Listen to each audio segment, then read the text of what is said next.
views about the West Philippine Sea na umiinit na naman ulit ngayon?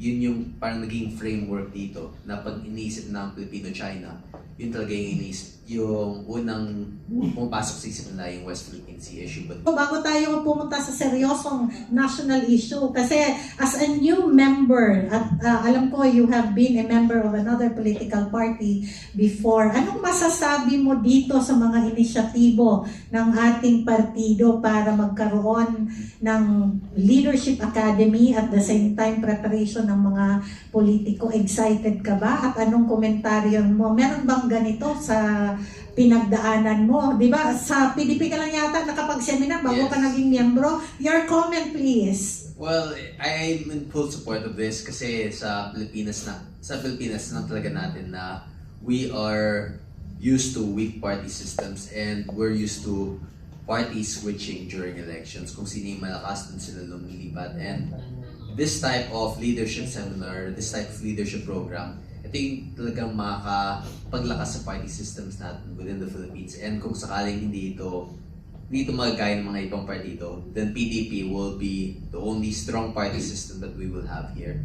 And we can see this type of success in other forms of government, especially in sa mga parliamentary forms of government like Singapore, na pinalakas mo nila yung partido nila before they focus on specific individual politicians. And that's what we're trying to do here in PDP. We're strengthening the party before we strengthen our candidates. So, full support. Yay, thank you, thank you. And syempre kung top 5 issues na hinaharap ng ating bansa. So, pwede mo bang sagutin ito? Tungkol sa inflation at presyo ng pagkain, ano ang konkretong solusyon na pwede mong ma-recommend, na pwedeng i-push ng PDP laban to address inflation and prices ng mga bilihin? Well, the best would be a change of government. Yeah. Because wala talagang plano yung current administration, especially with the issues involving impeachment. Hindi talaga matututukan yung problema ng inflation, which is right now, mga 6% na tayo, di ba? Around 6% inflation as of this month.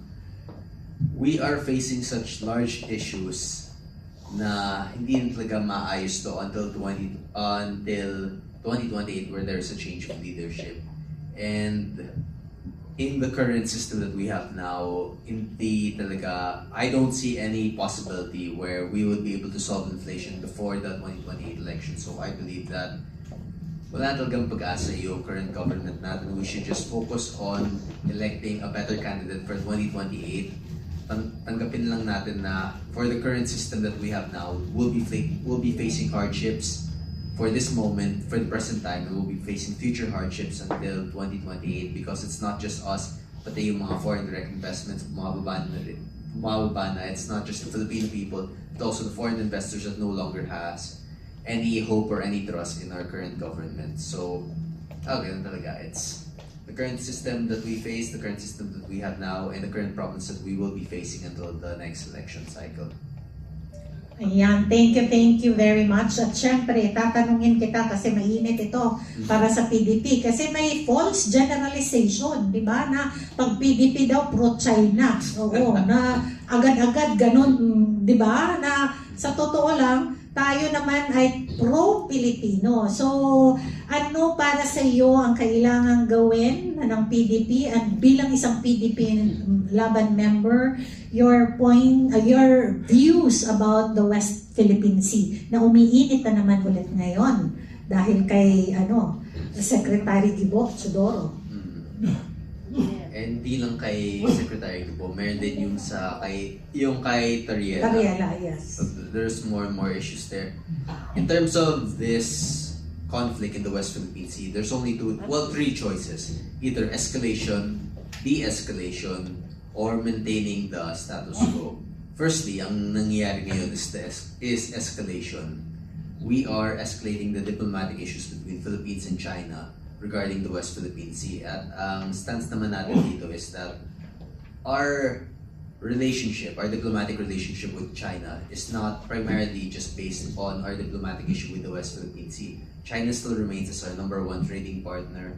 And madami tayo yung talaga, we have a shared history with China, especially considering in World War II where we were both in conflict with the former Japanese government during World War II with Imperial Japan.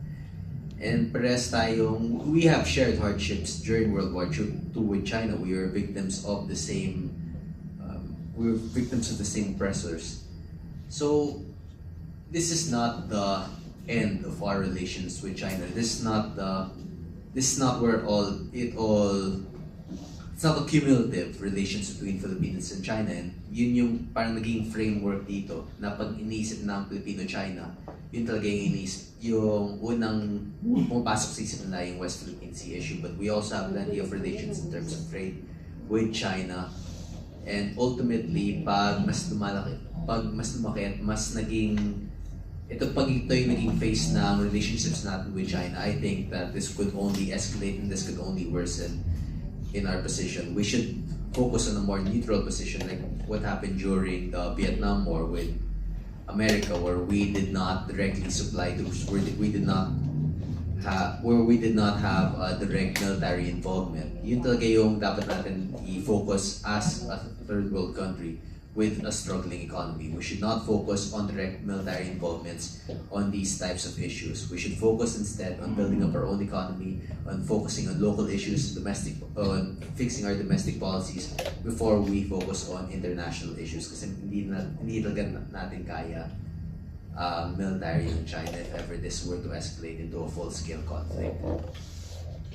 Wait, yun ba yung tanong yung kung ano yung issues natin sa West Philippine Sea? Oo, But hopefully we can go for a more neutral stance like the former administration, and let's not bring this issue up while we still have a weak military and a weak economy, kasi hindi talaga natin kaya yan, and we do not have the public support for a war right now. People want to escalate, but when the escalation actually arrives, ang magiging stance naman natin is ba't hindi tayo nag-de-escalate, ba't hindi tayo gumawa ng peaceful resolution to this issue. O tingnan nyo, ang bata-bata niya, pero ang lalim ng pag-aaral tungkol sa ano.